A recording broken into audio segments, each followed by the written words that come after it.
Shalom, damai di hatiku. Kembali lagi berjumpa dengan saya, Pendeta Jonathan F. Lukulalang, pada hari Minggu tanggal 6 November tahun 2022. Mari kita minta pertolongan Roh Kudus untuk pembacaan dan pemberitaan firman Allah. Mari berdoa. Tuhan Yesus, kami membutuhkan urapan Roh Kudus pada waktu kami membacakan firman Allah, menyampaikan firman Allah. Dan para pendengar, Tuhan berikan penerangan Roh Kudus dan urapan Roh Kudus supaya kami semua mengerti firman Allah dan kami dapat melaksanakan dengan baik. Berfirmanlah karena kami sudah siap mendengarkan firman-Mu. Dalam kasih dan pengampunan Kristus kami berdoa. Amin.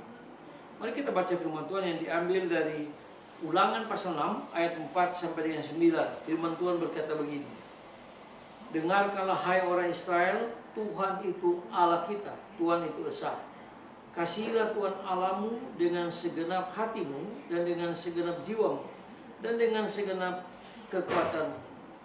Apa yang telah kuperintahkan kepadamu pada hari ini haruslah engkau perhatikan.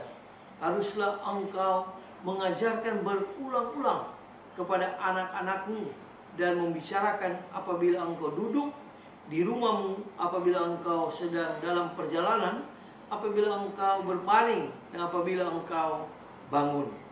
Haruslah juga engkau mengikatnya sebagai tanda pada tanganmu, dan haruslah itu menjadi lambang di dahimu, dan haruslah engkau menuliskannya pada tiang pintu rumahmu dan pada tiang pintu gerbangmu. Demikianlah firman Allah yang berbahagia untuk membaca, mendengar, dan melakukan firman Allah.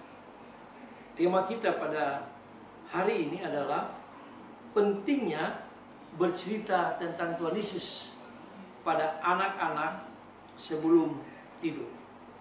Nah, saudara-saudara yang saya kasih dalam Tuhan Kristus, banyak keluarga zaman ini, khususnya keluarga Kristen, zaman ini mulai meninggalkan kebiasaan membacakan cerita Tuhan Yesus untuk anak-anak menjelang tidur. Nah, saudara-saudara yang saya kasih dalam Tuhan Kristus, secara pedagogis, metode bercerita sangat efektif menyampaikan pesan moral, pesan firman Allah pada anak-anak. Sangat disayangkan bahwa anak-anak zaman sekarang lebih sering diberikan iPad untuk main game daripada bercerita tentang Tuhan Yesus.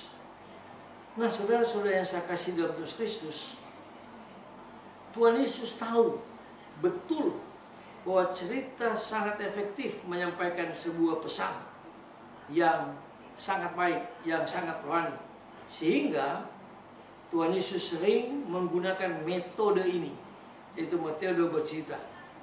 Salah satu cerita yang bisa disebut sebagai cerita yang terbaik adalah cerita tentang para penggarap di kebun anggur yang dijelaskan di dalam Matius pasal 21 ayat 33 sampai dengan yang ke-30 sampai dengan yang ke-43.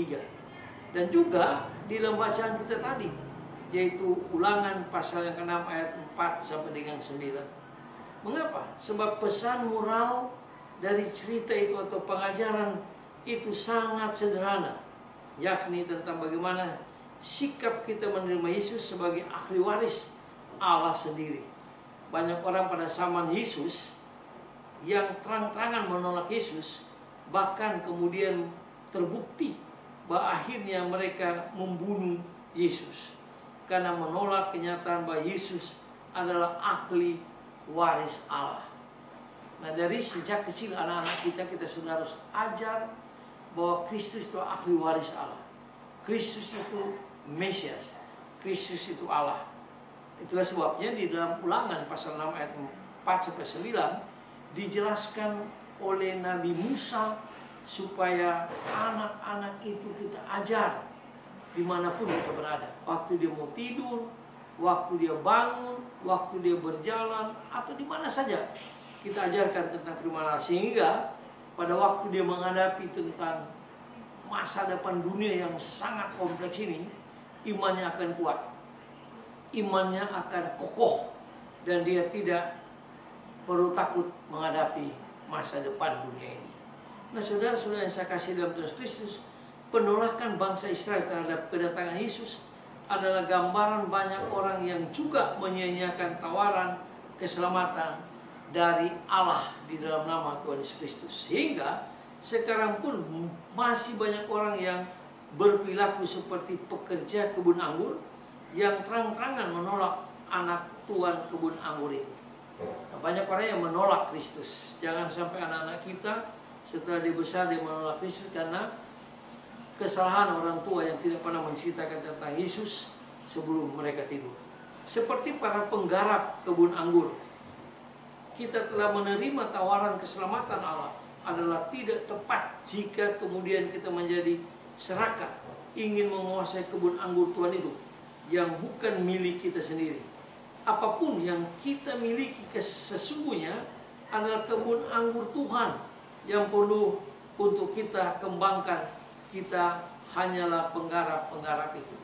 Nah, saudara-saudara yang saya kasih dalam Tuhan Kristus, saya menganggap penggarap anak-anak kita adalah orang tua kita, atau orang tua anak-anak itu, atau opa-omanya. Marilah kita mempersiapkan anak-anak kita sebelum mereka tidur. Ceritakan tentang siapakah Yesus itu. Siapakah Yesus itu sebagai Tuhan dan Juru Selamat anak kita pribadi. Pasti saya yakin anak-anak kita akan kokoh, kuat, dan terus beriman, dan mereka tidak mudah jatuh dalam dosa pada waktu mereka sudah dewasa. Mari kita tunduk kepala, kita berdoa. Tuhan Yesus, ampuni kami Tuhan, kalau kami sebagai orang tua atau sebagai opa-oma yang kurang memperhatikan anak cucu kami, sehingga pada waktu mereka sebelum tidur, ajar kami Tuhan supaya kami menceritakan tentang siapakah Yesus itu, menceritakan tentang hal-hal rohani yang terdapat di dalam Alkitab, supaya anak-anak kami Tuhan kelak nanti akan kuat, dia beriman dalam keadaan apapun. Karena dunia sekarang makin hari makin luar biasa kejahatannya dari berbagai-bagai pengetahuan. Tapi kami percaya kalau anak-anak kami setia pada Kristus, oleh karena orang tua setia pada Kristus mengajar kepada anak-anak, maka anak-anak kami akan berhasil di kemudian hari. Dengarlah doa kami Tuhan, dalam nama Yesus kami berdoa. Amin. Sampai kita berjumpa di kesempatan yang lain.